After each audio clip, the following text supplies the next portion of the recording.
Hello students, welcome back. आज के इस वीडियो में हम एनसीईआरटी क्लास 11th का जो चैप्टर नंबर 2 जिसका नाम है यूनिट्स एंड मेजरमेंट, उस चैप्टर का एक बहुत ही इम्पोर्टेंट टॉपिक हम डिस्कस करने वाले हैं। और टॉपिक का नाम हमारे पास है डायमेंशनल एनालिसिस। डायमेंशनल एनालिसिस ये टॉपिक होगा। इस टॉपिक में हम ये फर्दर सब टॉपिक्स को हम स्टडी करेंगे। पहला टॉपिक रहेगा डायमेंशंस ऑफ फिजिकल क्वांटिटी, मतलब डायमेंशंस का क्या मीनिंग है, इसका मीनिंग हो गया ये।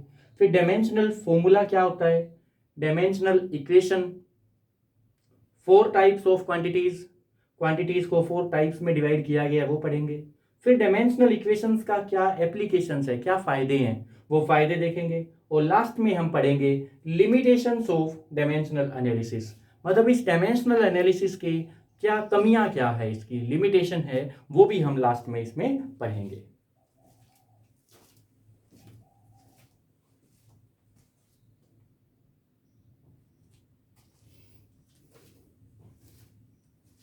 देखिए, सबसे पहले टॉपिक से स्टार्ट करते हैं। सबसे पहला टॉपिक हमारे पास है डायमेंशंस ऑफ फिजिकल क्वांटिटी। प्यारे बच्चों, फिजिक्स को स्टडी करने में डायमेंशनल एनालिसिस का बहुत ही इंपॉर्टेंट रोल होता है, बहुत इंपॉर्टेंट। बहुत सारे ऐसे ऐसे हम देखेंगे कि कई आपके पास स्टेप्स ऐसे आएंगे जिनमें डायमेंशनल एनालिसिस काफ़ी हेल्पफुल साबित होगी। कि जैसे हमें कोई क्वेश्चन दिया हुआ है और उसके 4 ऑप्शन दिए हुए हैं, तो उन 4 ऑप्शंस में से एक ऑप्शन हम सेलेक्ट करने के लिए अगर हमें इस कंसेप्ट की नॉलेज है तो हम ये पता लगा लेंगे कि उनमें से पॉसिबिलिटी रहेगी कि आपको उन 4 में से एक ऑप्शन पता लग जाए। मतलब कोई फॉर्मूला सही है या नहीं है, कोई इक्वेशन सही लिखी हुई है नहीं है, उसके बारे में पता लगाने के लिए ये बहुत ही इंपॉर्टेंट टॉपिक है जिसको हम अभी स्टडी करने वाले हैं। तो चलिए स्टार्ट करते हैं।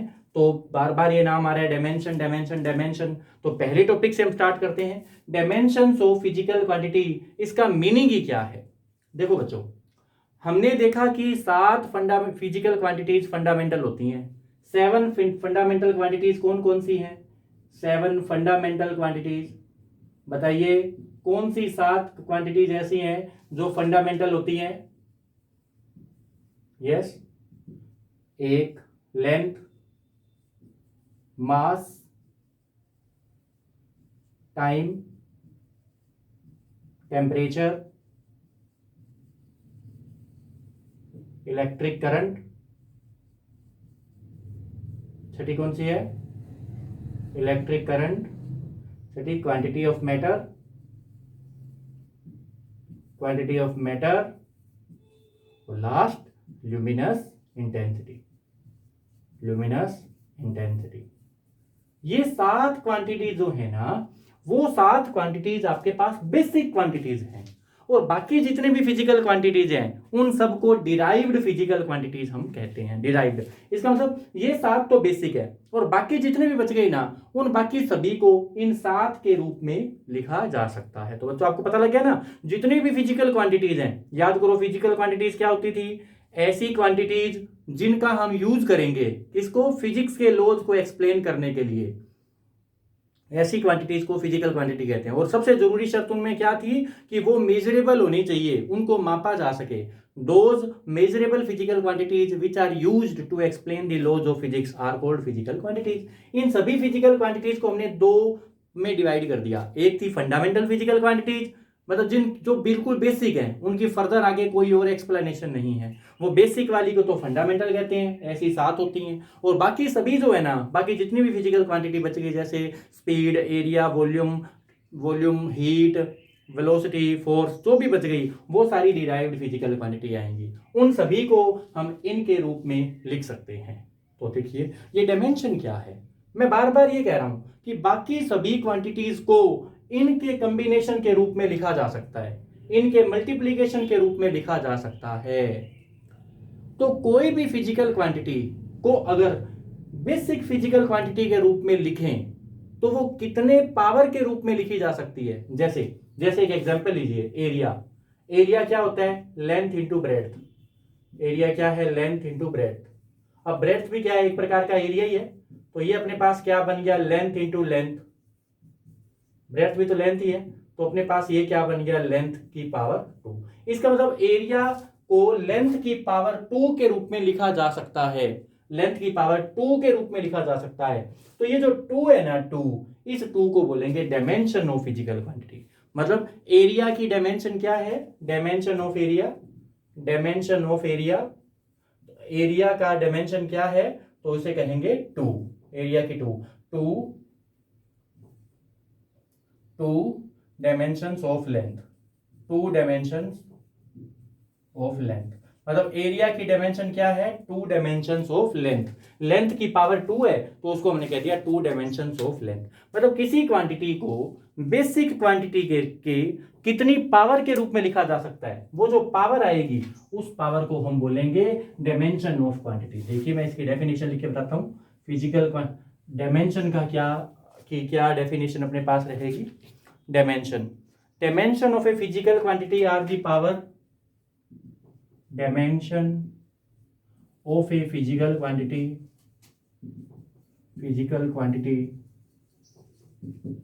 are the power मतलब ये पावर है, जैसे लेंथ की पावर 2, तो 2 जो है ना वो डायमेंशन है। आर दी पावर, पावर को एक्सपोनेंट भी कहते हैं, और एक्सपोनेंट पावर का ये एक और नाम है, वो है exponent. are the power or exponent to which the base quantity, to which the base quantity is raised, base quantity are raised, quantities are raised to present a derived quantity, to present a derived quantity.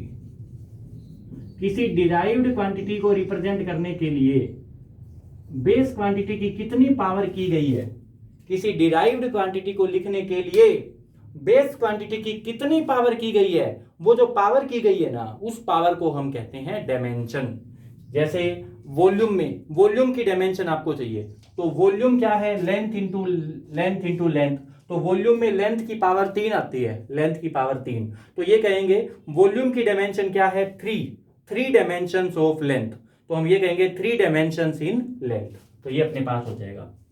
तो इस तरीके से आप किसी भी physical quantity की dimension लिख सकते हो। कोई और एग्जांपल लेते हैं, जैसे आपके पास है स्पीड, स्पीड की डायमेंशन क्या होगी, स्पीड क्या होता है, डिस्टेंस ओवर टाइम, स्पीड होता है डिस्टेंस ओवर टाइम।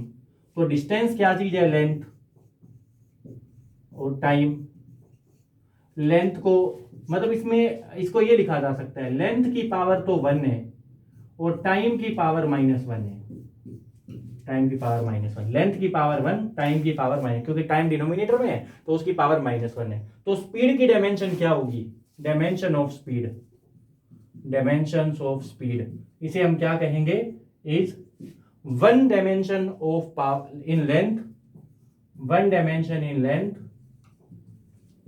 लेंथ में तो पावर 1 है, and -1 dimension in time, time में -1।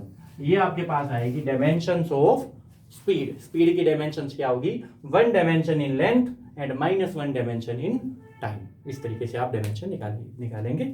अभी अगला टॉपिक देखते हैं। एक टॉपिक अपने पास हो गया, एक टॉपिक कौन सा हो गया अपने पास, डायमेंशंस ऑफ फिजिकल क्वांटिटी। इस तरीके से अब अगले पे आते हैं, डायमेंशनल फॉर्मूला।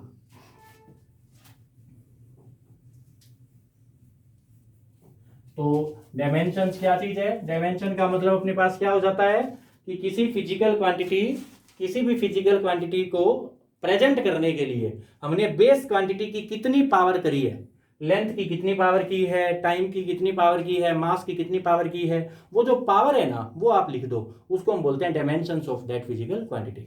तो अगला टॉपिक आ जाता है डायमेंशनल फॉर्मूला।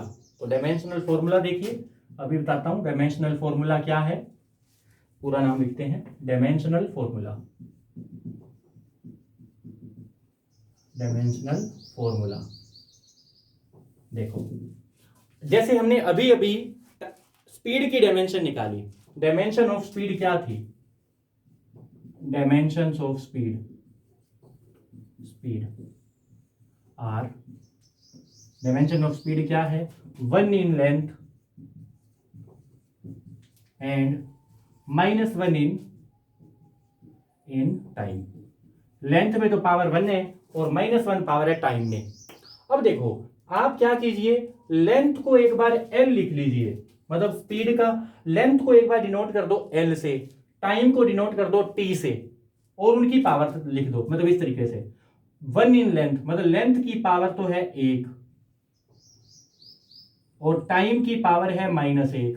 मैंने क्या किया, लेंथ इसमें लेंथ को तो लिख दिया L और टाइम को लिख दिया T, तो ये चीज मेरे पास आ गई। तो ये क्या बन गई, इसको अगर मैं पूरा लिखूं तो ये बन गया L, अगर इकट्ठा लिखूं तो L की पावर 1 T की पावर -1। तो ये जो चीज आ जाएगी ना, इसको कहेंगे डायमेंशनल फॉर्मूला।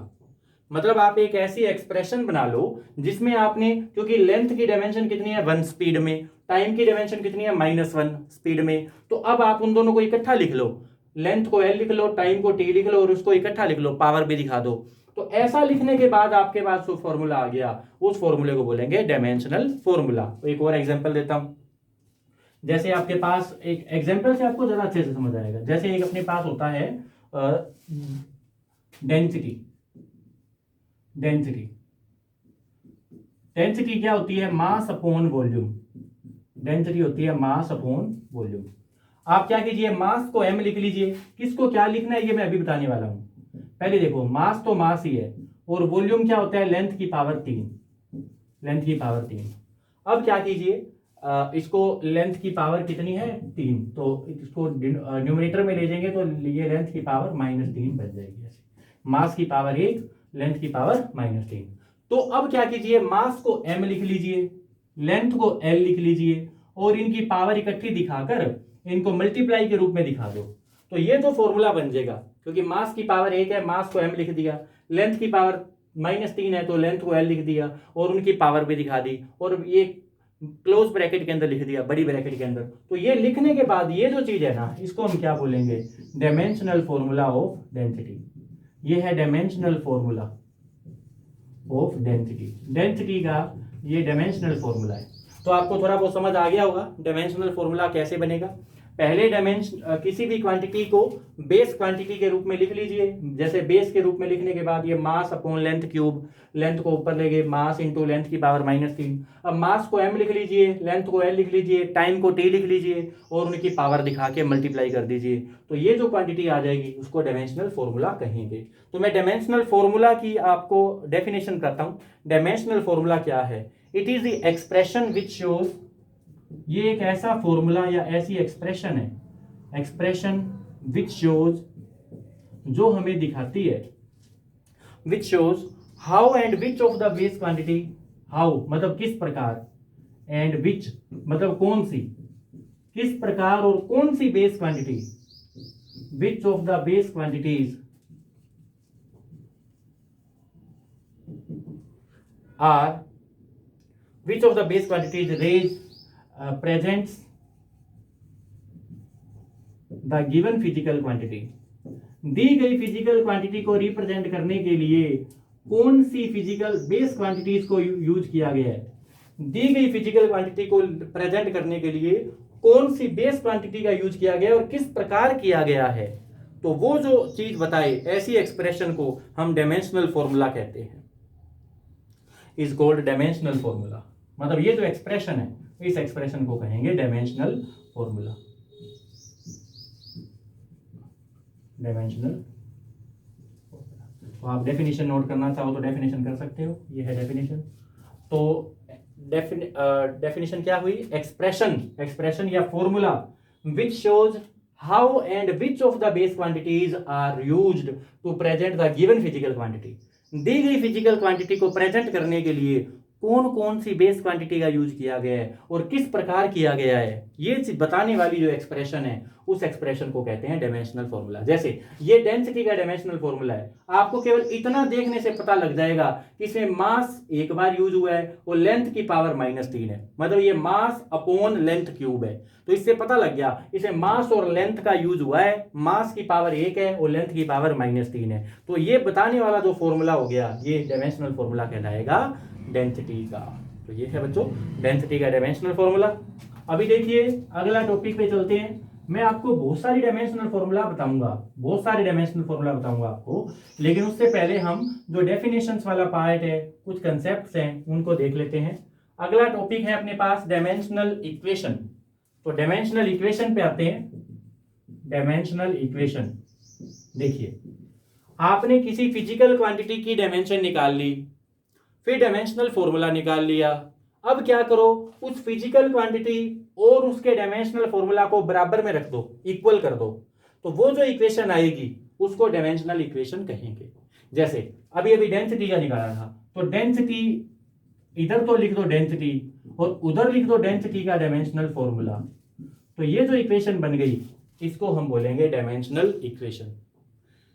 अब आप डेंसिटी को किसी लेटर से रिप्रेजेंट करो, जैसे डेंसिटी को मान लो हम डी से लिख देते हैं, डी से, तो डेंसिटी ये क्या दिखाता है, dimensions, dimensional formula of density equal to this. इसका मतलब डेंसिटी का डायमेंशनल फॉर्मूला ये है।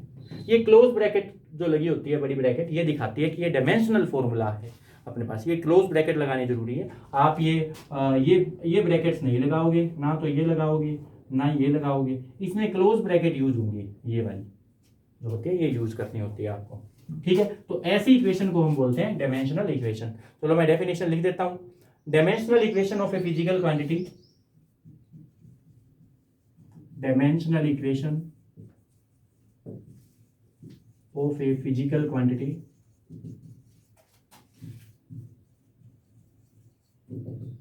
किसी फिजिकल क्वांटिटी की डायमेंशनल इक्वेशन क्या चीज है, इज obtained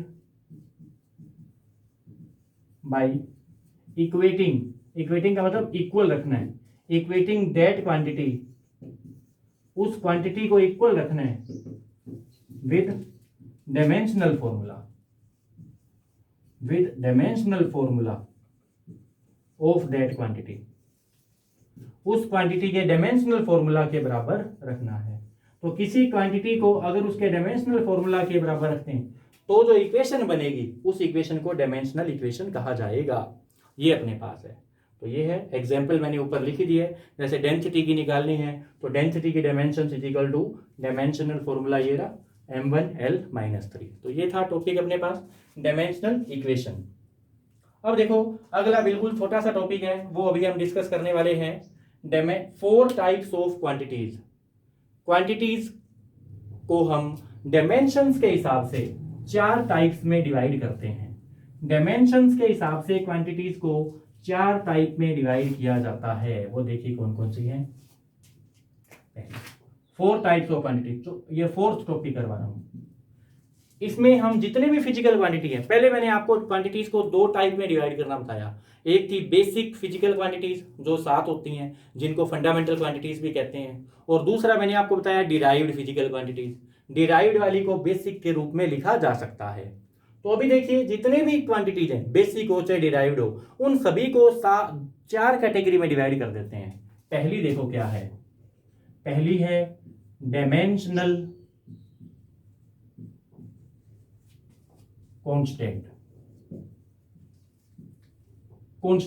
देखो कांस्टेंट ऐसी चीजें होती हैं जो फिक्स रहती हैं, जिनकी वैल्यू चेंज नहीं होती, उनको कांस्टेंट कहते हैं। एग्जाम्पल जैसे जितने भी नंबर हैं 5, 7, 10, 15, ये तो फिक्स वैल्यू है, इनकी नंबर वैल्यू नहीं चेंज होने वाली, तो इनको कहते हैं कांस्टेंट्स। ठीक है।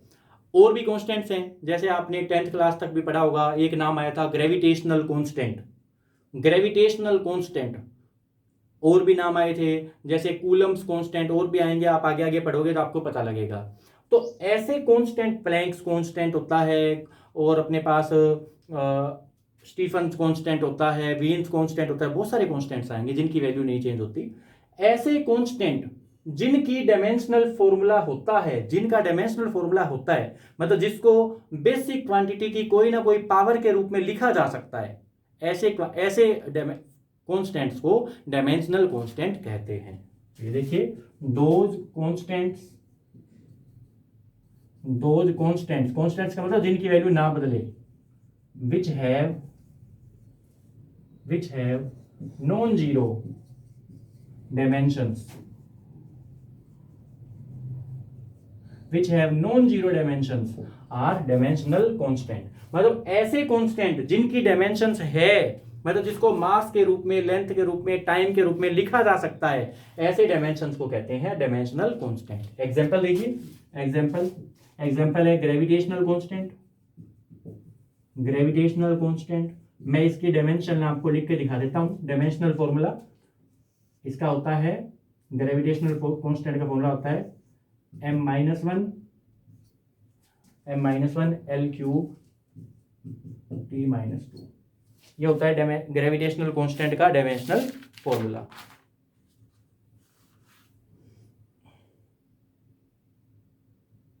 ऐसे ही अपने पास और भी हैं, जैसे एक है आपके पास प्लैंक्स कांस्टेंट।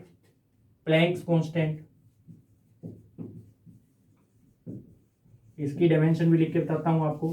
प्लैंक्स कांस्टेंट की डायमेंशन अपने पास होती है,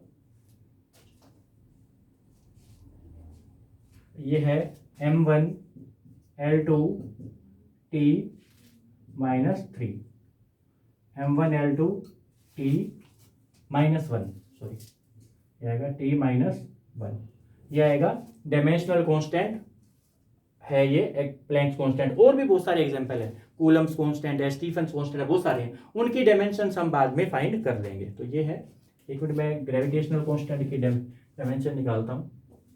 ये होता है G = F² over m1 L2 T-2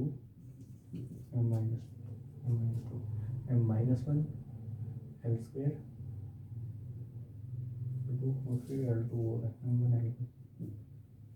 ठीक है, ये है डायमेंशनल फॉर्मूला ग्रेविटेशनल कांस्टेंट। तो और भी है, तो ये हो गया आपके पास डायमेंशनल कांस्टेंट। अब अगली जो क्वांटिटी देखो, 4 टाइप की क्वांटिटी बताने वाला हूं। पहली हो गई डायमेंशनल कांस्टेंट, अगली देखो नेक्स्ट है अपने पास डायमेंशनलेस कांस्टेंट। नेक्स्ट देखिए, नेक्स्ट है डायमेंशनलेस कांस्टेंट। नाम से पता लग गया होगा, डायमेंशनलेस कांस्टेंट। ऐसे कांस्टेंट्स जिनकी कोई डायमेंशन नहीं है, मतलब जिनको m, l और t या भी मान लो बेसिक क्वांटिटी की किसी भी पावर के रूप में नहीं लिखा जा सकता, वो हो गए डायमेंशनलेस। मतलब उसमें अगर m मास के रूप में लिखेंगे तो भी नहीं लिख पाएंगे, लेंथ के रूप में नहीं लिख पाएंगे, टाइम के रूप में नहीं लिख पाएंगे, मतलब जिनकी डायमेंशन 0 0 0 आएंगी तो उनको बोलते हैं डायमेंशनलेस कांस्टेंट। तो ये देखिए क्या है, दोज कांस्टेंट्स, ऐसे कांस्टेंट्स which have 0 dimensions, जिनकी 0 डायमेंशंस होती है उनको बोलते हैं डायमेंशनलेस कांस्टेंट। इसके बहुत सारे एग्जांपल, जैसे सारे नंबर, ऑल नंबर्स, चाहे कोई भी नंबर हो, जैसे आपके पास 1 2 3 4 ऐसे जितने भी नंबर है, चाहे पॉइंट्स में हो, कैसा भी हो, ये सारे नंबर्स डायमेंशनलेस हैं, इनकी कोई मास, लेंथ, टाइम के रूप में नहीं लिखा जा सकता। और भी अपने पास जैसे डायमेंशनलेस कांस्टेंट में एक आता है रेनॉल्ड्स नंबर, ये भी एक कांस्टेंट क्वांटिटी होती है, रेनॉल्ड्स नंबर, ये डायमेंशनलेस कांस्टेंट अपने पास होता है। तो ये है आपके पास डायमेंशनलेस कांस्टेंट। जैसे और भी है, जितने भी ट्रिग्नोमेट्रिक रेशियोज हैं, ट्रिग्नोमेट्रिक रेशियो, जैसे sine theta, cos theta, sine theta, cos theta, ये सारी डायमेंशनलेस होती हैं, टेन थीटा, ऐसे और भी हैं, ये डायमेंशनलेस हैं, इनकी कोई डायमेंशन नहीं होती। तो ये था, ये हो गया आपका दूसरा डायमेंशनलेस कांस्टेंट। तो दो हो गए। कांस्टेंट्स की बात कर रहे हैं, कांस्टेंट्स वो होते हैं जिनकी वैल्यू चेंज नहीं होती, जो फिक्स रहते हैं, उनकी वैल्यू चेंज नहीं होती। उनमें दो टाइप के, एक डायमेंशनल कांस्टेंट, मतलब जिनको मास, लेंथ, बेसिक क्वांटिटी की पावर के रूप में लिखा जा सकता है, वो हो गए dimensional constant. Example gravitational constant, Planck's constant, Coulomb's constant, और भी बहुत सारे हैं। Stefan's constant, Wien's constant, Boltzmann constant. ऐसे अब ऐसे कांस्टेंट जिनकी डायमेंशन नहीं होती, मतलब जिनको मास लेंथ की पावर के रूप में नहीं लिखा जा सकता, जिनकी जीरो डायमेंशन होती है, उनको बोलते हैं डायमेंशन लेस कांस्टेंट। एग्जांपल सारे नंबर्स 1 2 3 4 5 6, सारे trigonometry ratio sine theta cos theta, लोग में लिखते हो आप, log 5, log 10, log x, log y, ये सारे लोग जिसके साथ लग गया वो डायमेंशन लेस हो गया। ई की पावर में लिखते हो, मतलब कांस्टेंट की पावर वेरिएबल हो, वो भी सारे डायमेंशन लेस होते हैं। तो ये सारे डायमेंशन लेस कांस्टेंट्स आपके पास हैं। अब अगले टॉपिक पे आते हैं, अगला टॉपिक नहीं, अगला टाइप। फिजिकल क्वांटिटी को 4 कैटेगरी में डिवाइड कर सकते हैं। तो पहली में दो मैंने आपको बता दी, डायमेंशनल कांस्टेंट और डायमेंशन लेस कांस्टेंट। बाकी दो और देखिए, एक है डायमेंशनल वेरिएबल और अगली है डायमेंशन लेस वेरिएबल। एक डायमेंशनल वेरिएबल और एक डायमेंशन लेस वेरिएबल। पहले कॉन्स्टेंट्स में दो टाइप थे, अब वेरिएबल्स में 2 टाइप है। पहली बात तो वेरिएबल क्या होते हैं? वेरिएबल वो चीज होती है जिनकी वैल्यू बदलती रहती है, जिनकी वैल्यू चेंज होती है। जैसे स्पीड, आप कार चला रहे हो तो स्पीड अभी कुछ है, थोड़ी देर बाद बदल जाएगी। आपके खुद क्या चलने की स्पीड, आप चल रहे हो दौड़ने लगोगे तो स्पीड बढ़ जाएगी। ऐसे ही मास, जैसे आपने मास जो है वजन, तो वो भी वेरिएबल है, मास की वैल्यू तो बदल जाती है। जैसे हम कोई चीनी लेने जाते हैं तो कभी उसका 1 किलोग्राम वजन, 2 किलोग्राम, 3 किलोग्राम, कितनी भी ली जा सकती है। तो जो चीज की वैल्यू बदलती रहे उसको हम कहते हैं वेरिएबल। तो वेरिएबल्स भी 2 टाइप के हैं, डायमेंशन वाले वेरिएबल और बिना डायमेंशन वाले वेरिएबल। तो डेफिनेशन उसी टाइप से बन जाएगी आपके पास। पहले डायमेंशनल वेरिएबल क्या बन जाएंगे? Dimensional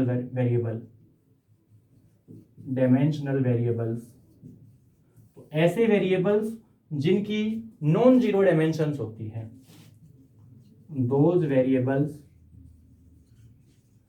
which have non zero dimensions, मतलब उनकी डायमेंशनल फॉर्मूला होता है कुछ ना कुछ, नॉन जीरो डायमेंशंस, उनको बोलते हैं डायमेंशनल वेरिएबल्स। एग्जाम्पल, बहुत सारे एग्जाम्पल है आपके पास, डेंसिटी, मास, वेट, स्पीड, बहुत सारी फिजिकल क्वांटिटी, ये सारी डायमेंशनल वेरिएबल्स आपके पास हैं। ठीक है, तो ऐसे ही बताइए डायमेंशन लेस वेरिएबल कौन से होंगे? ऐसे वेरिएबल्स, वेरिएबल का मतलब वो होता है जो बदलती रहती है। ऐसे वेरिएबल्स जिनकी डायमेंशन नहीं होती वो होते हैं डायमेंशन लेस वेरिएबल। ऐसे वेरिएबल्स जिनकी कोई डायमेंशन नहीं होती वो डायमेंशन लेस वेरिएबल्स। तो उसकी डेफिनेशन भी देख लीजिए, dimension less variable,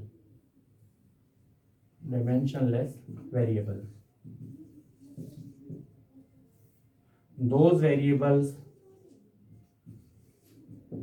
variables which have zero dimensions, जिनकी कोई डायमेंशन नहीं होती वो होते हैं डायमेंशन लेस वेरिएबल्स। इसके एग्जांपल देता हूं, इसके एग्जांपल बहुत इंपॉर्टेंट है। जैसे एंगल आप देखोगे डायमेंशन लेस होती है। ऐसे ही और भी हैं, जैसे स्ट्रेन की कोई डायमेंशन नहीं होती।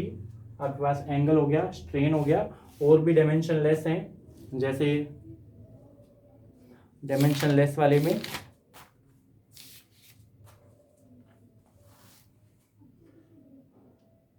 स्पेसिफिक ग्रेविटी, तो ये क्या होती हैं, इसको डिस्कशन हम जस्ट अगले टॉपिक में करने वाले हैं। अगले टॉपिक में हम इन्हें डिस्कस कर लेंगे। पहले यहाँ तक 4 टाइप की फिजिकल क्वांटिटीज होती हैं, वो आप देख लीजिए, आपने नोट भी कर लिया होगा साथ के साथ।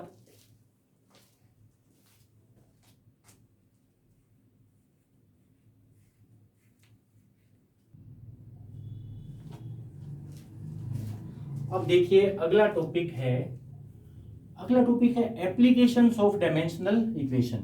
लेकिन ये टॉपिक करवाने से पहले मैं आपको कुछ क्वांटिटीज के डायमेंशनल फॉर्मूला बताऊंगा। कुछ मतलब इसमें तो वैसे बहुत सारी फिजिकल क्वांटिटीज हैं, नियर अबाउट 100 से अबोव होंगी, लेकिन मैं आपको कुछ क्वांटिटीज के डायमेंशनल फॉर्मूला बताने वाला हूं। वो देख, ताकि आपको ये पता लग जाए कि डायमेंशनल फॉर्मूला हम कैसे प्रिपेयर करते हैं। अगर मैं फिजिकल क्वांटिटी के बारे में थोड़ा बहुत आइडिया है तो हमें ये पता लग जाएगा कि डायमेंशनल फॉर्मूला कैसे बनाया जाएगा। तो मैं आपको 2 चीजें बताऊंगा, एक तो वो फिजिकल क्वांटिटी का कोई खुद का फॉर्मूला है और उसकी डायमेंशनल फॉर्मूला। मैं आपको साथ के साथ एसआई यूनिट भी बता दूंगा, उसकी स्टैंडर्ड यूनिट अपने पास क्या है। तो देखिए टॉपिक अपने पास ये है, dimensional formula of some important quantities.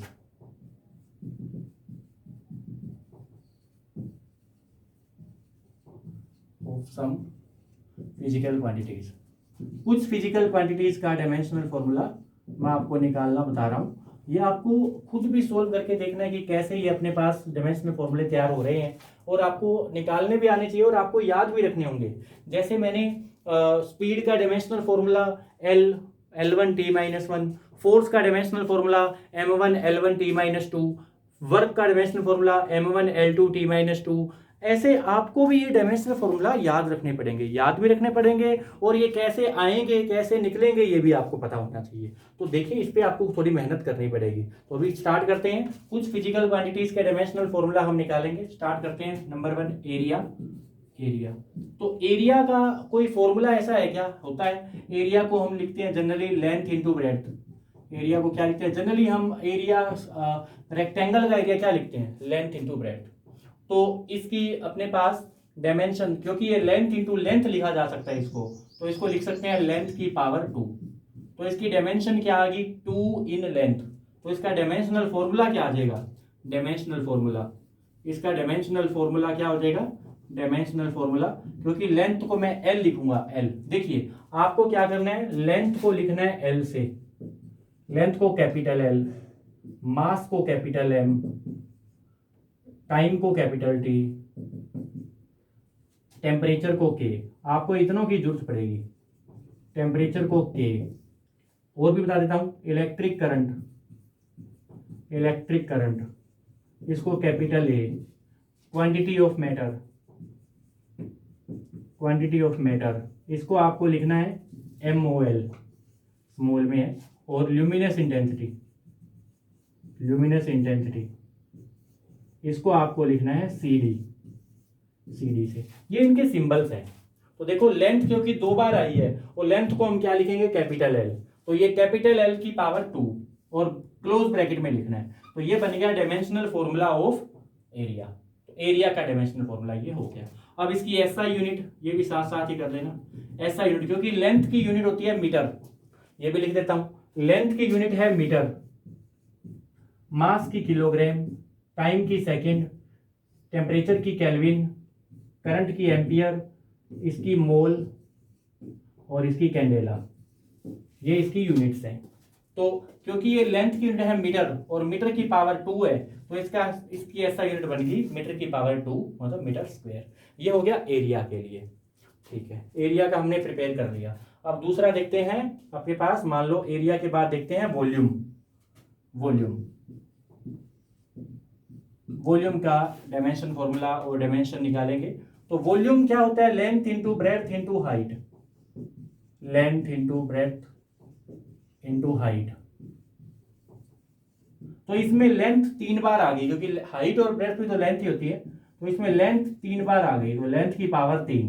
तो वॉल्यूम की डायमेंशन बन गई 3 इन लेंथ। तो अब इसकी डायमेंशनल फॉर्मूला क्या बन जाएगा? डायमेंशनल फॉर्मूला ये बन जाएगा, डायमेंशन को, लेंथ को क्योंकि हमें L लिखना है, तो L की पावर 3, ये बन गया इसका डायमेंशनल फॉर्मूला। और इसकी SI यूनिट क्या बन जाएगी? लेंथ की यूनिट क्या है वहां से देख लो, लेंथ की यूनिट क्या है? मीटर, तो मीटर की पावर 3, ये बन गया वॉल्यूम के लिए। तो हमने 2 कर ली, एरिया और वॉल्यूम। इधर आप नोट करना चाहो नोट कर सकते हो, एरिया एंड वॉल्यूम।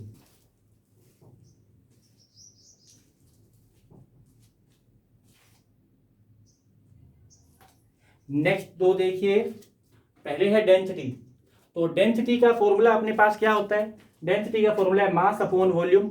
अब अगर डायमेंशन तैयार करनी है वॉल्यूम, वॉल्यूम को लेंथ की पावर 3 लिखा जा सकता है, तो ये बन जाएगा मास अपॉन लेंथ की क्यूब। अब इसका डायमेंशनल फॉर्मूला क्या बन गया? डायमेंशनल फॉर्मूला ये बन गया, क्योंकि मास को कैपिटल M लिखना है, ये देखो यहां से मास को कैपिटल M, और वॉल्यूम की अभी अभी देख के आए थे L क्यूब। वॉल्यूम की क्या होती है? L क्यूब, नीचे L क्यूब। तो उसको न्यूमरेटर में ले जाएंगे तो अपने पास बन जाएगा मास की पावर 1 और लेंथ की पावर -3। तो ये इसका डायमेंशनल फॉर्मूला हो गया। आप डायरेक्ट ये याद रख लीजिए, M1L -3। और इसकी SI यूनिट क्या हो जाएगी? SI यूनिट देखिए, मास की होती है किलोग्राम और लेंथ की होती है मीटर, तो ये बन जाएगा मीटर क्यूब। मास की किलोग्राम, लेंथ की मीटर, तो मीटर क्यूब, ये इसकी डायमेंशन एसआई यूनिट। चलो नेक्स्ट आते हैं स्पीड पर। स्पीड होता है डिस्टेंस ओवर टाइम, तो डायमेंशन क्या बन जाएगी, डायमेंशनल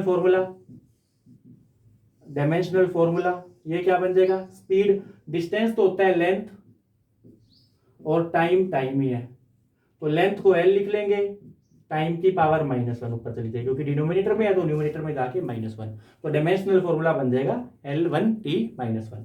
और इसकी एसआई यूनिट क्या हो जाएगी, एसआई यूनिट बताइए, लेंथ की यूनिट क्या है, ये यूनिट देखी रहेगी, यूनिट सेरी, लेंथ की यूनिट क्या है, मीटर की पावर 1 को लिखने की जरूरत नहीं होती, इंटू टाइम की यूनिट क्या है, सेकेंड, तो मीटर पर सेकेंड, ये इसकी एसआई यूनिट बन जाएगी, मीटर पर सेकेंड, ये डैश लगाने की जरूरत नहीं है, मीटर पर सेकेंड, ये इसकी एसआई यूनिट है। तो ये हो गई 2 और क्वांटिटी आपके पास हो गई।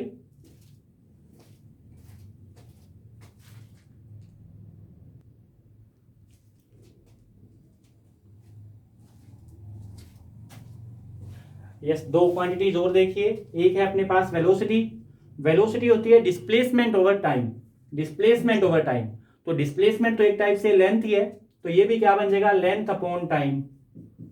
Upon time. तो इसका डायमेंशनल फॉर्मूला क्या बन जाएगा, लेंथ को L से लिखेंगे, टाइम को T से, तो L1T-1, ये इसका डायमेंशनल फॉर्मूला।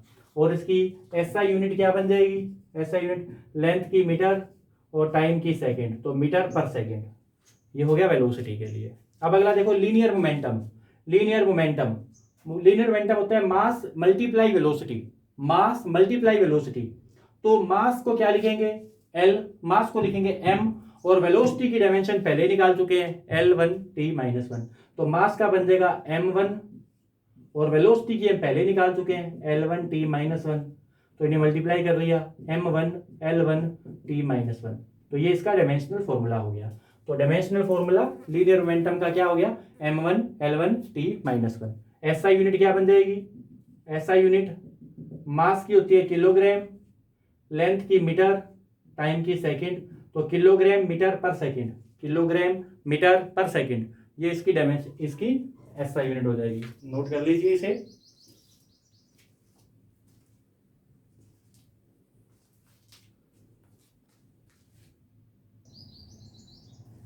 नेक्स्ट 2 क्वांटिटीज और देखिए, एक है अपने पास एक्सेलरेशन है change in velocity upon time taken, तो है तो ये भी वेलोसिटी अपॉन टाइम टेकन। तो इसकी डायमेंशन कैसे बनाएंगे, वेलोसिटी की आप जानते ही हो, इससे पहले बना के लेके आए थे, वेलोसिटी की डायमेंशन L1T-1 अपॉन टाइम, मतलब एक टाइम से डिवाइड और करना है, तो ये क्या बन जाएगा, ये बन जाएगा L1T-2, क्योंकि ये T1 है -1, नीचे T1 ऊपर जाएगा तो एक और -1 हो जाएगा, तो T-2, ये होगी एक्सेलरेशन की डायमेंशन। तो इसकी एसआई यूनिट क्या हो जाएगी, एसआई यूनिट हो जाएगी लेंथ की मीटर, टाइम की सेकंड, तो मीटर पर स्क्वायर सेकंड या मीटर पर सेकंड स्क्वायर, ये बन जाएगी। अब फोर्स होता है मास मल्टीप्लाई एक्सेलरेशन,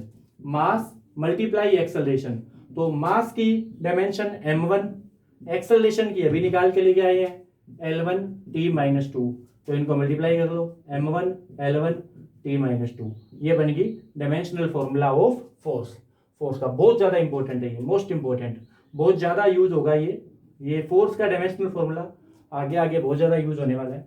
इसकी यूनिट क्या आएगी, यूनिट देखो, मास की होती है किलोग्राम, लेंथ की मीटर, टाइम की सेकेंड, तो किलोग्राम मीटर पर सेकेंड स्क्वायर, और इसका एक और नाम भी है न्यूटन, ये कैपिटल एन से इसको लिखते हैं न्यूटन, ये भी इसको लिखा जा सकता है। तो ये होगी नेक्स्ट 2, आप इसे नोट कर लो।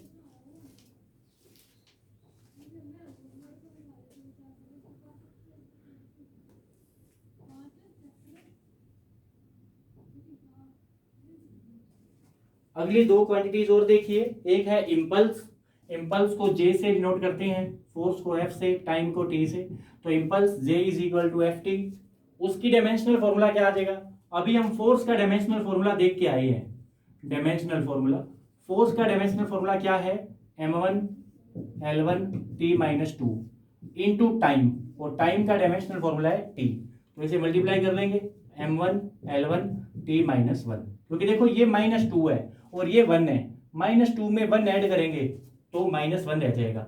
ये हो गया डायमेंशनल फॉर्मूला इम्पल्स का। और एसआई यूनिट क्या हो जाएगी, एसआई यूनिट मास की होती है किलोग्राम, इसकी मीटर, टाइम की सेकंड, किलोग्राम मीटर पर सेकंड, या एक और भी हो सकती है क्योंकि देखो फोर्स की होती है न्यूटन, न्यूटन, और टाइम की सेकंड, या इसको ये भी लिख सकते हैं न्यूटन सेकंड। ये बन जाएगी इम्पल्स की एसआई यूनिट और डायमेंशनल फॉर्मूला। अगला देखते हैं प्रेशर। प्रेशर होता है फोर्स अपॉन एरिया, प्रेशर होता है फोर्स अपॉन एरिया। फोर्स का डायमेंशनल फॉर्मूला हम देख के आए हैं, फोर्स का डायमेंशनल फॉर्मूला मैंने कहा बहुत इंपॉर्टेंट है, बार बार यूज होगा। फोर्स का डायमेंशनल फॉर्मूला है m1 l1 t minus 2 upon area, area का डायमेंशनल फॉर्मूला l2। तो इसे सोल्व करेंगे तो क्या बन जाएगा, m1 l minus 1 t minus 2। ये प्रेशर का डायमेंशनल फॉर्मूला, m1 l1 है, नीचे 2 है, ऊपर जाके सब्ट्रैक्ट होएगा 1 माइनस 2 माइनस 1 आ जाएगा। अब एसआई यूनिट देखिए, एसआई यूनिट क्या हो जाएगी, ये मास का होता है किलोग्राम, लेंथ का मीटर, टाइम का सेकंड, तो ये बन जाएगी किलोग्राम पर मीटर पर सेकंड स्क्वायर, या इसको एक और नाम भी कहते हैं पास्कल, पास्कल जिसका सिंबल है पीए, ये भी इसको कहते हैं। एसआई यूनिट प्रेशर की पास्कल भी कह जाती है।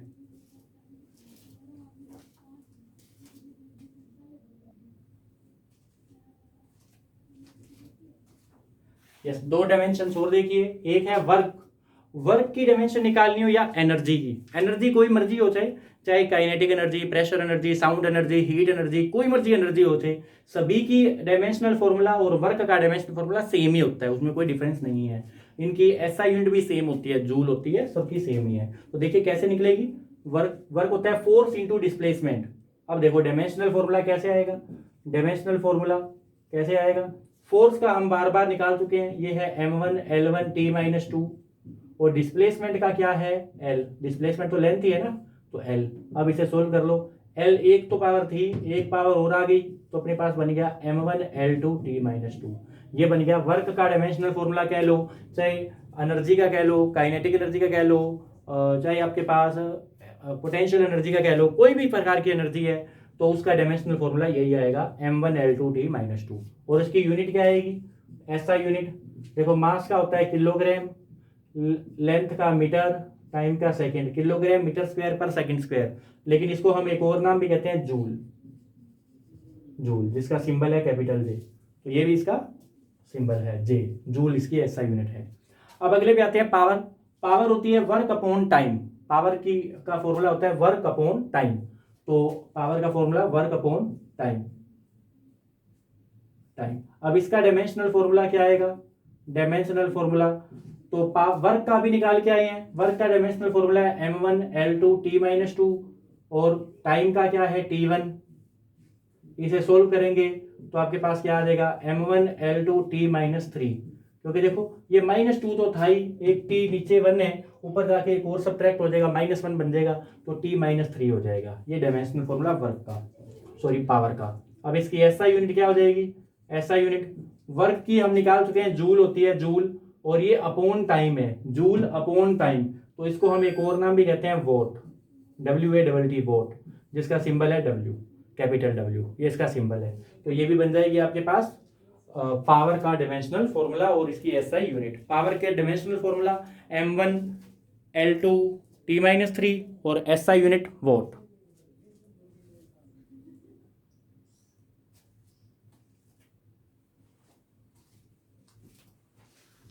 अगली दो क्वांटिटीज और देखिए, एक है अपने पास टॉर्क। टॉर्क को एक और नाम भी कहते हैं मूवमेंट ऑफ फोर्स, इसको ये भी कहते हैं मूवमेंट ऑफ फोर्स। टॉर्क किसका फॉर्मूला क्या है, force into distance, force into distance. तो टॉर्क का फॉर्मूला फोर्स इंटू डिस्टेंस, ये टॉर्क का सिंबल है, इसका फॉर्मूला है फोर्स इंटू डिस्टेंस। अब फोर्स का डायमेंशनल फॉर्मूला क्या है, अगर इसका डायमेंशनल फॉर्मूला बनाए तो फोर्स का बार बार यूज हो रहा है m1 l1 t माइनस 2, और डिस्टेंस का क्या है l1। इसको कंबाइन करेंगे तो इसका वही आ जाएगा जो वर्क का डायमेंशनल फॉर्मूला होता है m1 l2 t minus 2। Work का भी यही होता है, एनर्जी का भी यही होता है, टॉर्क का भी यही होता है। तो ये बन गया एसआई यूनिट। इसकी एसआई यूनिट हम जूल नहीं लिखते, एसआई यूनिट जूल, क्योंकि जूल जो वर्ड है वो केवल एनर्जी के लिए यूज होता है। तो टॉर्क की जो एसआई यूनिट आ जाएगी वो न्यूटन मीटर, क्योंकि फोर्स की क्या है न्यूटन, इनटू डिस्टेंस की क्या है मीटर, तो इसकी एसआई यूनिट आएगी न्यूटन मीटर। न्यूटन मीटर इसकी डायमेंशनल, इसकी एसआई यूनिट। अगला देखते हैं एंगुलर मोमेंटम। एंगुलर मोमेंटम होता है लीनियर मोमेंटम इनटू डिस्टेंस। तो जैसे वो फोर्स इनटू डिस्टेंस था, ये लीनियर मोमेंटम इनटू डिस्टेंस है, उसको मूवमेंट ऑफ फोर्स कहते हैं, ये मूवमेंट ऑफ लीनियर मोमेंटम कहलाता है, movement of linear momentum. Formula क्या बन जाएगा, L is equal to p r. अब लीनियर मोमेंटम का डायमेंशनल फॉर्मूला क्या था, ये आप देखिए। लीनियर मोमेंटम का डायमेंशनल फॉर्मूला था m1 l1 t माइनस 1, मैंने करवाया है, आप देख सकते हो वीडियो में। और डिस्टेंस का क्या होता है l1, तो इसको कंबाइन करें तो m1 l2 t माइनस 1, ये इसका डायमेंशनल फॉर्मूला आ जाएगा लीनियर मोमेंटम का, m1 l2 t minus 1, dimensional formula angular momentum का। ठीक है, अब नेक्स्ट देखिए इसकी SI unit. SI unit linear momentum का डायमेंशनल फॉर्मूला था आपके पास, सॉरी एसआई यूनिट थी किलोग्राम मीटर पर सेकंड, और एक डिस्टेंस से और मल्टीप्लाई करना है, इनटू मीटर और करना है, तो ये बन जाएगा किलोग्राम मीटर स्क्वायर पर सेकंड, ये इसकी एसआई यूनिट बन जाएगी। तो ये हो गया आपके पास। अगली दो क्वांटिटीज और आप इन्हें नोट कर लो।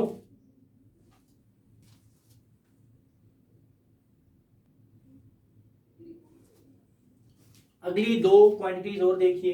एक है आपके पास ग्रेविटेशनल कांस्टेंट, जिसका सिंबल है कैपिटल जी। ग्रेविटेशनल कांस्टेंट, देखो इसको यूनिवर्सल ग्रेविटेशनल कांस्टेंट भी कहते हैं।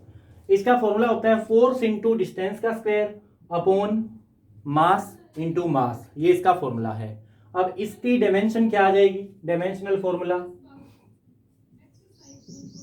फोर्स का होता है m1 l1 t minus 2, distance की स्क्वायर, तो डिस्टेंस लेंथ होती है, अपॉन मास, मास का m1, और दो बार मास है, एक बार और मास, मास का m1। अब इसको सोल्व करिए, सोल्व करेंगे तो क्या आ जाएगा, एक मास की पावर ये, एक मास की पावर ये तो कट जाएगी, और मास की पावर -1 आ जाएगी। लेंथ की एक पावर ये रही, दो पावर ये रही, तो लेंथ की पावर 3, और टाइम की पावर -2, तो ये इसका डायमेंशनल फॉर्मूला बन जाएगा m-1 l³ t माइनस 2। अब इसकी एसआई यूनिट क्या हो जाएगी, एसआई यूनिट, एसआई यूनिट क्या हो जाएगी, यहां से निकाल सकते हैं, फोर्स की न्यूटन, डिस्टेंस की स्क्वायर मतलब मीटर स्क्वायर, अपॉन मास की क्यूब, मास की स्क्वायर अपॉन में है, तो ऊपर जाके -2 बन जाएगा, तो न्यूटन मीटर स्क्वायर पर किलोग्राम स्क्वायर, ये इसकी एसआई यूनिट हो जाएगी। अब देखते हैं अगला। अगला है सरफेस टेंशन। सरफेस टेंशन होता है force upon length, force upon length.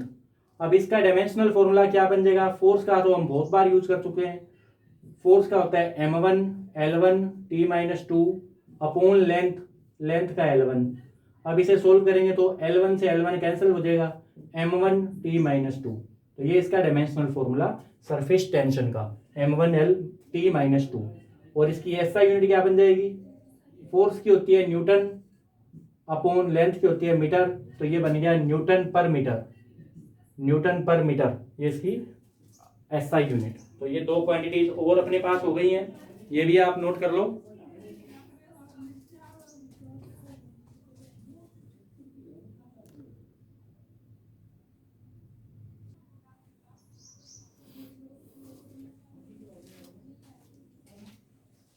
हाँ जी बच्चों, तो हमने अब तक इतने टॉपिक स्टडी किए, जिसमें हमने देखा कि डायमेंशंस क्या होती हैं, डायमेंशनल फॉर्मूला क्या होता है, कितने टाइप की फिजिकल क्वांटिटीज हैं डायमेंशन के बेस पे, और फिर कुछ क्वांटिटीज, कुछ इंपॉर्टेंट क्वांटिटीज के डायमेंशनल फॉर्मूला भी हमने देखे। अब मैंने कुछ और फिजिकल क्वांटिटीज लिखी हैं जिनके डायमेंशनल फॉर्मूला मैंने खुद प्रिपेयर नहीं किए, लेकिन मैंने इनके फॉर्मूला लिख दिए हैं। उन फॉर्मूला को यूज करके आपको खुद को इनकी डायमेंशनल फॉर्मूला बनाना है, इनकी एसआई यूनिट बनानी है। तो होमवर्क क्या है आपके लिए, obtain dimensional formula and SI unit of following quantities. In quantities का डायमेंशनल फॉर्मूला बनाओ और इनकी एसआई यूनिट भी ऑब्टेन करो। तो 5 मैंने आपको दी है, तो ये 5 फिजिकल क्वांटिटीज की एसआई यूनिट और डायमेंशनल फॉर्मूला आपको खुद प्रिपेयर करना है। तो बच्चों ये था अपने पास डायमेंशन से रिलेटेड। अभी भी दो इंपॉर्टेंट टॉपिक्स अपने पास पड़े हैं। एक है डायमेंशनल एनालिसिस की एप्लीकेशन, बहुत ज़्यादा इंपॉर्टेंट टॉपिक है, और एक है लिमिटेशंस ऑफ डायमेंशनल एनालिसिस। तो डायमेंशनल एनालिसिस का जो मेजर पार्ट है इनका, ये जो डायमेंशनल फॉर्मूला हमने किए, ये क्या यूजफुल है या नहीं है, क्या क्या यूज होता है इनका, ये हम कल के लेसन में देखेंगे। कल के लेसन में एप्लीकेशंस का पार्ट स्टडी करेंगे और इस सारी एप्लीकेशंस की क्या लिमिटेशन है वो भी हम कल के वीडियो लेसन में हम स्टडी करेंगे। Thank you very much.